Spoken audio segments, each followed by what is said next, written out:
afternoon. İyi öğleden sonraları. That is a very hard act to follow. Sorry? That is a very hard act to follow with Gerçekten Mr. onu Toss. takip etmek benim için çok güzel. So, first of all, I'm really excited to be here in Cyprus. Öncelikle şunu söylemek istiyorum. Gerçekten Kıbrıs'ta olmaktan çok mutluyum. I get the pleasure of telling your incredible story in both Turkey and Cyprus all over the world. Ben dünyanın her yerinde Türkiye'nin ve Kıbrıs'ın hikayesini anlatabilme şansına sahip biriyim. And it is a great story to tell. Ve gerçekten bu harika bir hikaye anlatmak için.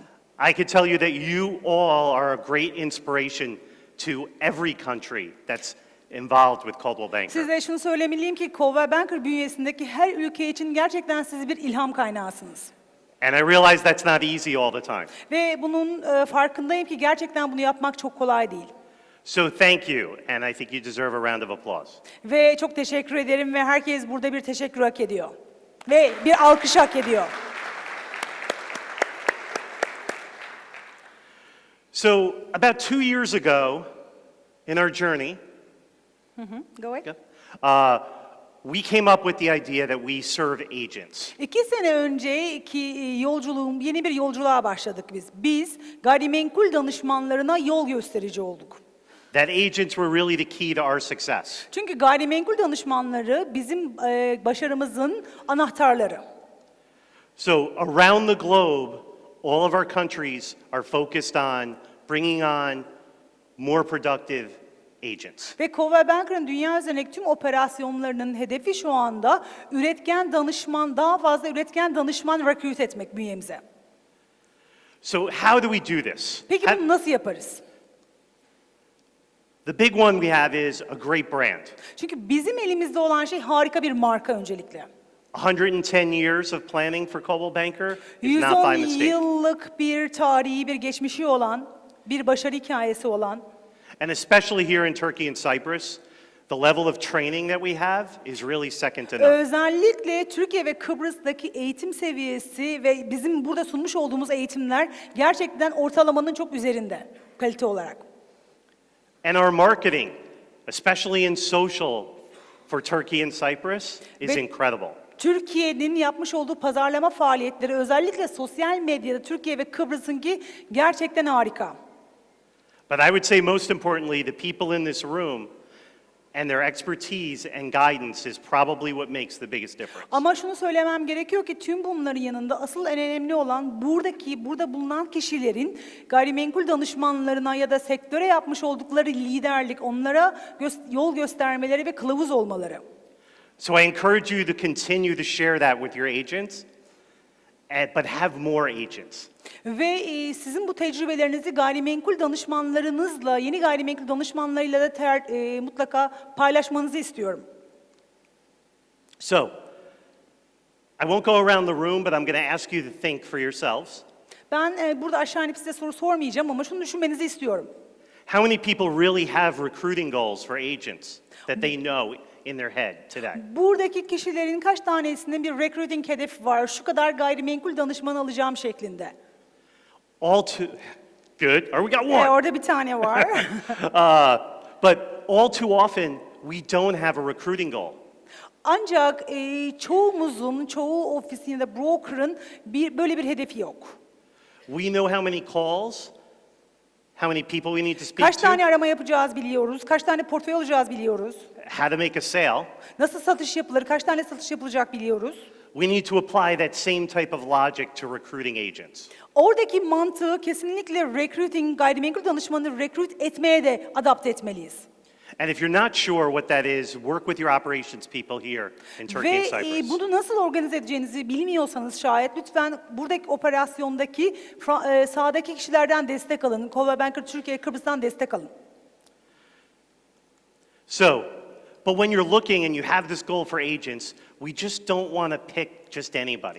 Gayrimenkul danışmanı recruiting yaparken sadece herhangi birini almak istemiyorsunuz. To be successful, you all know this is a lifestyle. Siz hepiniz bunu çok iyi biliyorsunuz ki bu işte başarılı olmak için bu işi hayat tarzınız haline getirmek zorundasınız. If you're awake and you're in public, you're probably working to a certain extent. Sizin burada başarılı olmanız için tamamen topluma ve herkese hitap edebilir nitelikte biri olmanız lazım bu sektörde. So we do need to be selective. Dolayısıyla bizim gayrimenkul danışmanlarımız konusunda son derece seçici olmamız gerekir. Now, a key person in this equation is usually your office managers. Ve genel olarak bu tanımlamadaki anahtar kişi ofis müdürleriniz, ofis yöneticileriniz. I'm going to tell you one universal truth about office managers. Ama ofis yöneticileriyle ilgili dünyada geçerli bir gerçeği söyleyeceğim size. Around the globe, this is my major observation of them. Ve benim işte dünya üzerinde görmüş olduğum tüm operasyonlardan çıkarttım ben bunu. Many people who are office managers for us right now used to be agents before. Bizim ofislerimizdeki ofis yöneticilerimizin birçoğu geçmişlerinde gayrimenkul danışmanıydılar. Who makes more money? An agent, a good agent, or an office İyi bir manager? gayrimenkul danışmanı mı daha iyi para kazanır, bir ofis yöneticisi mi? Yeah, the agents. Gayrimenkul danışmanı. So to be an office manager, you actually have to take less pay. Bir ofis yöneticiliğini zaten kabul ediyorsanız daha az paraya razı gelmişsinizdir demektir. So we all have a habit with our office managers of promoting somebody who was not necessarily the most successful agent. Ve biz ofis yöneticisi olarak yaptığımız kişiler bizim aslında iyi anlaştığımız ancak çok gayrimenkul danışmanlığında çok başarılı olamamış kişileri ofis yöneticimiz haline getiririz ofislerimizde. And then we give them the job of recruiting agents for our offices. Ve ardından deriz ki onlara sen gayrimenkul danışmanı recruit et. But guess what? Ama tahmin edin ne oluyor? They weren't a successful agent because they weren't good at recruiting people. O kişiler zaten başarılı gayrimenkul danışmanları değillerdi. Çünkü onların zaten bir recruiting becerileri yoktu. So they're not necessarily going to be the best person to recruit future agents for you. Dolayısıyla sizin ofisleriniz için iyi gayrimenkul danışmanlarını onların recruit edebilme ihtimali çok yüksek değil. It's not 100%. It's not every office manager. Tabii ki her ofis yöneticisinden bahsetmiyorum. %100 demiyoruz bunun için. But your office managers are your key recruiting people for your office. Ama sizin ofis yöneticileriniz sizin ofisiniz için recruit yapacak olan ana kişiler. If we select them well, we can fill our offices like this. Eğer onları iyi seçerseniz ofislerinizi de nitelikli kişilerle büyütebilirsiniz. Bizim ofislerimizde şu şekilde gözükür. This is entirely a numbers business. Bu iş kesinlikle rakam işi, sayıların işi. The more contacts, Ne kadar çok kontak kurarsanız, the more people we speak to, ne kadar çok kişiyle konuşursanız the more agents, the more money we make. ve o kadar çok gayrimenkul danışmanı elde edersiniz ve o kadar çok para kazanırsınız. So I would again encourage you to take a look at your office managers, have an agent recruiting goal, and find more agents for Coldwell Banker. Tekrar sizden şunu yapmanızı istiyorum. Bir ofis yöneticinize bakın, ona işte recruiting hedeflerinizi bir kontrol edin. Ne yapmışsınız? Onlara bir bakın ve yeniden her şeyi gözden geçirip planlama yapın. So I'm going to change gears a little bit, and we're going to talk about Coldwell Banker itself. Şimdi birazcık da Coldwell Banker'ın kendisinden bahsedelim. Every company that begins in real estate in the last couple of years attacks Coldwell Banker. Geçtiğimiz senelerde sektöre yeni giren tüm gayrimenkul şirketleri önce Coldwell Banker'a saldırıyor. These are just some of them. Bunlar sadece bazıları. Because we're everywhere, Biz dünyanın her yerindeyiz. we're the easiest target for people to come after. Dolayısıyla onların açık hedefi haline geliyoruz. And they'll use language that they're newer, Ve işte onlar bir takım iletişim dilleri kullanıyorlar. Biz en yeniyiz. high tech, Bizim yüksek teknolojimiz var. in some cases disruptive, depending upon how you use that word. İşte biz şunu daha farklı şekilde yapıyoruz. Öncüyüz. And what they've been successful at doing is confusing the consumers. Actually, bu durumda onların bu tarz iletişim metodlarıyla onların tek yaptığı şey aslında insanların kafalarını karıştırmak oldu. So we knew we had to look at something to change. Biz de Coldwell Banker olarak bir şeyleri değiştirmemiz gerektiğini biliyorduk. We told a good story, but we needed to tell a great story. Bizim hikayemiz gerçekten güzel bir hikayeydi ve bunu güzel bir şekilde aktarıyorduk ama bizim hikayemizi daha harika bir şekilde aktarmaya ihtiyacımız vardı. And especially for today, Özellikle bugün this is a great quote. of, do you want to be a man of today or a man of tomorrow? Bugünün adamı mı olmak istiyorsun yoksa yarın mı sözünü söyleyen ulu önderimiz?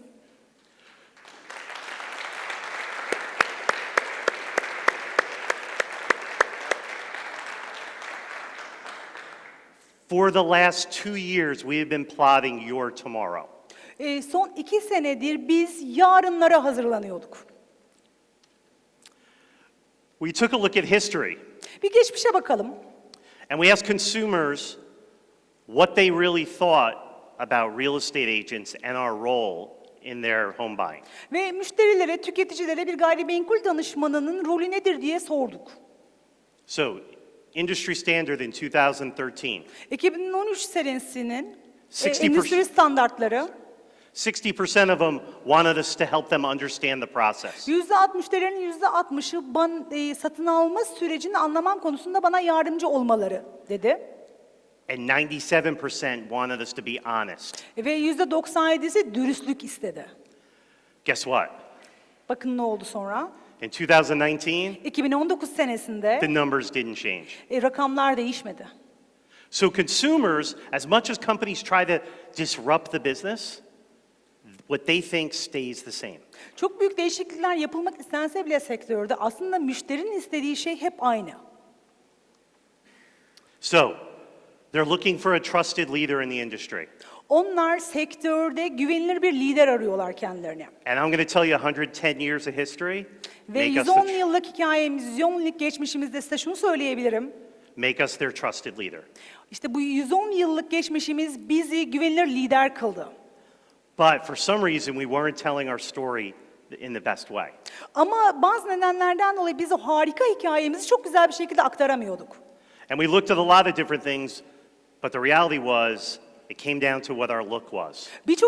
Birçok şeyi araştırdık bu konuda. Nedeninin ne olduğunu kendimize sorduk ve çalışmalar yaptık ve şu sonuca vardık. When we asked people about our old logo, this is what they said. Biz eski logomuz hakkında insanlara sorular sorduğumuz zaman logomuz hakkında ne düşündüklerini şu cevapları aldık. So we were a trusted person, a leader, Biz güveniliriz, lideriz, established, köklü bir şirketiz and old. ve eskiyiz, yaşlıyız. I guess at 110, we were old. 110 yılda tabii biraz yaşlandık. So we needed to make a change. Dolayısıyla değişiklik yapma zamanı geldi. We still wanted to maintain being the trusted leader, Biz hala güvenilir liderliğimizi korurken but the people we questioned thought that our new look was more modern and yeni sophisticated. logomuz çok daha modern ve çok daha sofistike bir hal aldı. And as a little side note, I hear more from different countries about, wow, Aynı zamanda şunu da söylemek istiyorum bir dipnot olarak birçok ülkeden şunu duyuyorum. Turkey must have loved this logo. Türkiye bu logoyu çok sevmiştir eminim. So if you weren't on the map before, you definitely are on the map now. Daha öncesinde hani onların belki dilinde değilseniz de şu anda kesinlikle onların haritasında yer alıyorsunuz. Onların aklında yer alıyorsunuz. So it's been a journey though. Ancak bu değişim bir yolculuktu. Comparing these two logos and changing from an iconic logo to a new one is pretty scary. Şu iki logoya baktığınızda bizim son derece artık ikon olmuş olan logomuzdan yeni logoya geçiş yapma süreci gerçekten son derece korkutucuydu. We changed it a lot. Birçok değişiklik yaptık, birçok versiyon ürettik. From the sizes, the shapes, Şeklini değiştirdik, boyutunu değiştirdik. borders, all different ways that it Kenarına got changed. çerçeve yaptık, çerçevesiz yaptık, farklı modellerde denedik. And after asking consumers and broker groups and agent groups, Müşterilerle, gayrimenkul danışmanlarıyla ve broker gruplarıyla çalıştıktan sonra these are some of the things that people said about our new logos. bizim yeni logomuz hakkında almış olduğumuz geri bildirimlerimiz burada. So from one of the major sign manufacturers that we work with, they thought our logo was far and above any real estate brand. Ve bizim çalıştığımız şirketlerden bir tanesi bizim logomuzun diğer gayrimenkul şirketlerin logolarıyla kıyasladığınız zaman çok daha üstte kaldığını söyledi. And you can see what it looks like in different methods on different Farklı properties. uygulamalarda nasıl göründüğünü burada görebilirsiniz. For the first time, we actually have a logo that people really want to wear. Ve ilk defa bizim logomuzu, tarihimizde ilk defa logomuz kişiler tarafından giyilmek istendi. Üstlerinde görmek istediler. So from one of our offices that we tested in Washington, D.C., they thought, oh my God, look how sophisticated this new logo looks. Bu denemelerimize Washington DC'deki bir ofisle beraber başladık ve almış olduğumuz sonuçlarda, geri bildirimlerde logomuz son derece sofistike bulundu. And it was a great combination of our history and our strength. Aynı zamanda bizim gücümüz, geçmişimiz ve tecrübemizle son derece uyumlu bir şekilde sunuldu. And the last one, this is really my favorite. Bunu ben gerçekten çok seviyorum, özellikle bu yorumu. This is a statement that our new offices and the way they look actually were inspiring people on how to decorate their homes. Yeni ofisimizin dekorasyonu müşterilerimizin evlerini nasıl dekore etmek istediklerine dair bir ilham oldu. That one is my favorite because if you can influence people to change the way they decorate their home with the way you decorate your office, I think that's a great job. Ve ben şuna çok inanıyorum ki eğer siz birileri sizin ofisinize geldiğinizde evlerini sizin ofisiniz gibi dekore etmek istiyorlarsa buradan gerçekten harika bir iş çıkmış demektir. One of the major driving forces behind the change was the fact that Coldwell Banker was a rectangle. Yani, aynı zamanda bizim logomuzu değiştirmemizdeki temel ve bizi zorlayıcı sebeplerden bir tanesi ise logomuzun etrafındaki dikdörtgen oldu. Everything on your phones, everything on your computers is square or round. Çünkü sizin telefonlarınız, tabletleriniz, mobil dünya sadece kare ile uyumlu. We needed to have a better method of advertising our brand electronically. Ve markamızın pazarlamasını dijital arenada daha iyi yapabilmek adına bu değişime ihtiyaç duyduk. So, we also have what we call a lookbook. Aynı zamanda bir kataloğumuz bile var logomuz için. And inside, it gives you the idea of how the brand should feel, how it should look, how it should be used. Ve katalogda logoyu nasıl kullanmanız gerektiğini, uygulamalarda nasıl göründüğünü görebiliyorsunuz. So we're not just simply putting it out to chance. We're giving people direction. Aslında bu sadece bir değişim değil. Biz insanlara bir yön de veriyoruz bu işi değişimleri nasıl yapacaklarına dair. So, Ve we decided to make this change in 2019. biz bu değişikliği 2019 senesinde yapmaya karar verdik. And maybe some of this is maybe a little bit too American, Bazılarınız belki biraz Amerikandır. but I think it'll translate because it's actually the truth. Muhtemelen işte iyi bir şekilde Türkiye'de tercüme edebiliriz, anlaşılır olacaktır söylediklerim. Yeah. So we were looking at changing a 110-year-old iconic brand. Biz 110 yıllık artık ikon haline gelmiş olan bir markanın logosunda değişikliğe gittik.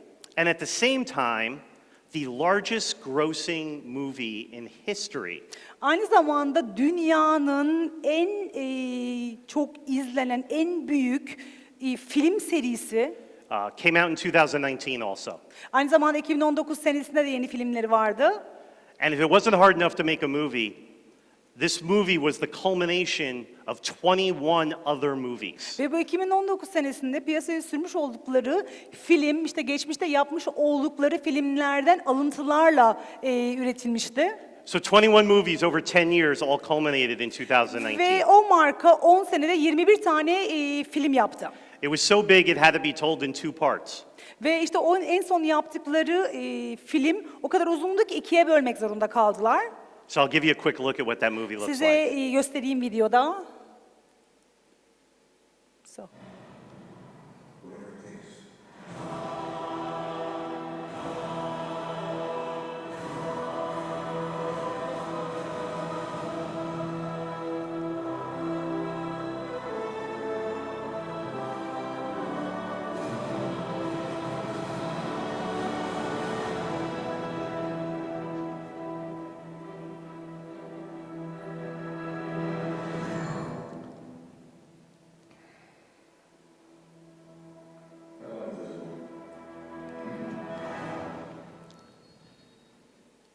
So 10 years, 21 movies 10 culminated. sene 21 tane film. Almost the same as Coldwell Banker. Coldwell Banker'la benzerlik taşıyor bu anlamda. But I'll tell you a story behind the scenes of the movie. Ama size bu filmin arkasındaki hikayeden biraz bahsedeyim. When it came down to the last two movies, the director wasn't happy with the direction of the writers. In the Marvel series, right? Marvel serisinin direktörü son 2 filmden çok memnun değildi artık. İstediği etkiyi veremediğini düşünmeye başlamıştı. He went to his group and he said, I'm not happy. We're not doing a good job for the fans of this movie for the last 10 years. Ve 10 senedir işte Marvel hayranı olan insanların istediğini yapamadığını kendiyle beraber çalışan insanlara söylediği grubuna ben bu filmlerden memnun değilim, yeterince iyi değiller dedi. So he told them a story. Ve onlara bir hikaye anlattı. A story of a United States gymnast in 1984. 1984 senesinde Amerika'daki jimnastik şampiyonundan bahsetti. Her name was Mary Lou Retton. İsmi Mary Laurent. And she would, if anybody has ever seen a gymnastics routine, Jimnastik izleyen var mı aranızda? she may make small mistakes throughout her routine. Ve işte hani bardan başlayıp başka bir şeyde bitirirkenki süreç içerisinde ufak ufak hatalar yapabiliyordu. But the thing she became known for was how she finished. Ama bu kadın kendi serisini nasıl bitirdiğiyle çok ünlüydü. In the US, we call it sticking the landing. It's how you finish. Biz aslında İngilizce'de şunu işte böyle olduğun yere köklenmek olarak çeviririz. So in the movie Söyleriz aslında. business, Bu jimnastiğe ait bir terim bu arada. so in the movie business, they didn't want people to know what they were filming. So they came up with a code name for both of the movies for Avengers. And it was Mary Lou 1 and Mary Lou 2. Ve işte bu hikayeden onlar esinlenerek son filmlerin adlarını Mary Lou 1 ve Mary Lou 2 olarak adlandırdılar. And his ultimate goal was that she would stick the landing or finish well. Ve onların tüm karakterleri için kurgulamış oldukları şey tüm karakterlerin çok güzel bir bitiş yapabilmesiydi. And this year, the fact that they're the highest grossing movie of all time, I think they finished well. Ve bu sene en fazla ciro yapan film oldular. Demek ki bu kararlarında başarıya ulaştılar. Bu çabaları karşılık gördü. But if you listen to the soundtrack that I just played before, and you go on YouTube, there are people who are like, that music is so good that you can make any movie look good just with that music. Biraz önce görmüş olduğumuz videodaki film müziği herkes tarafından bilinen bir müzik ve herkes şöyle söylüyor. Bu müzik zaten harika bir müzik. Bu müziğin üzerine nasıl bir film yaparsan yap zaten tutar. So I thought I'd show you what it looked like for Coldwell Banker. Ben de sizlere Coldwell Banker olarak nasıl gözüktüğünü göstermek istiyorum.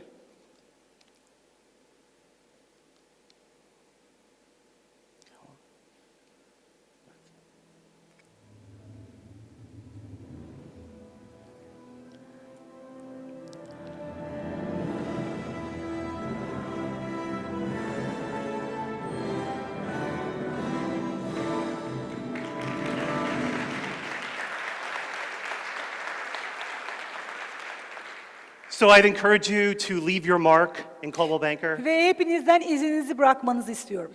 Thank you again for having me. Beni davet ettiğiniz için tekrar teşekkür ederim. I love being in Turkey, especially love being in Cyprus. Türkiye'de olmayı çok seviyorum. Kıbrıs da keza aynı şekilde. And thank you for a great story. Ve yarattığınız harika hikaye için teşekkür ederim. Thank you, David.